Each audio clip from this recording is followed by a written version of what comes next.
kun fi dunya kannaka gharib, comme un étranger, ou abir sabil. Gharib, c'est ce qui est traduit par étranger. En réalité, l'imam Ashanqiti, l'imam Ibn Qayyim, de même qu'Ibn Rajab, qui est un de ses élèves, ont beaucoup écrit sur ce terme-là et sur notamment un autre hadith du prophète sallallahu alayhi wa sallam qui dit Bada Islam ghariba, sayaoud ghariba, kama bada, touba lil ghuraba. Hadith rapporté par Ibn Omar encore, et également par Abu Huraira, qu'elle a agré tous les deux et tous les compagnons du prophète sallallahu alayhi wa sallam. C'est un hadith qui est authentique, qui a été rapporté par un des élèves de Bukhari, qui est l'imam Muslim. Bada Islam Ghariba, l'islam a commencé étrange ou étranger, et il redeviendra étrange comme il a commencé. Toubu lil Ghuraba, on traduit souvent par ça, bienheureux les étrangers.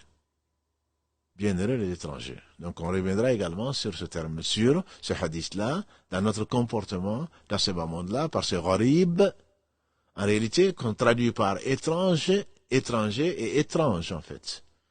Nos frères et nos sœurs d'Afrique de l'Ouest en particulier, parfois on voit les mendiants, on les appelle gharib.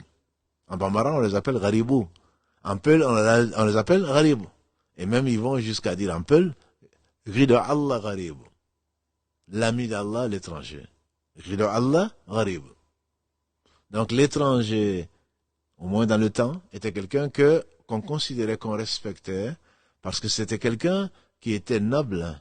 Un étranger, c'est quelqu'un qui est venu pour un but bien précis et qui s'en va. Qui n'est pas là pour s'installer, même si la terre appartient à Allah. Quand on dit c'est un étranger, c'est que c'est quelqu'un qui n'est pas de notre contrée. C'est pas quelqu'un qui est établi. C'est quelqu'un qui est de passage ou, comme l'a dit le prophète sallam, ou abiri sabil. Abiri sabil, c'est celui qui est de passage.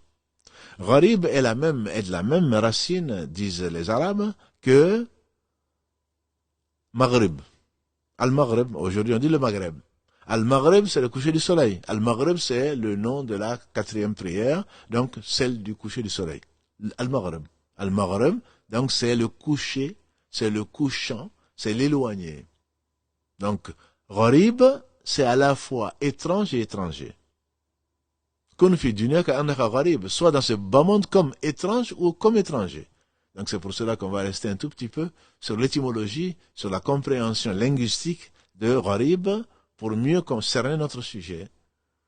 Donc étrange, que fait un étranger? Un étranger, il est venu chercher une chose et il s'en va. Il n'est pas d'ici. En effet, nous avons été créés, Inch'Allah, pour le paradis, pour l'autre monde. Nous n'avons pas été créés pour ce bas monde. Ce bas monde n'est qu'un passage. Et un étranger, quelque part, il ne s'occupe pas de s'installer. Un étranger qui arrive et qui va commencer à acheter une maison, il n'est pas étranger, il est venu pour s'installer, il n'est pas voyageur. Un voyageur a pour objectif de retourner chez les siens.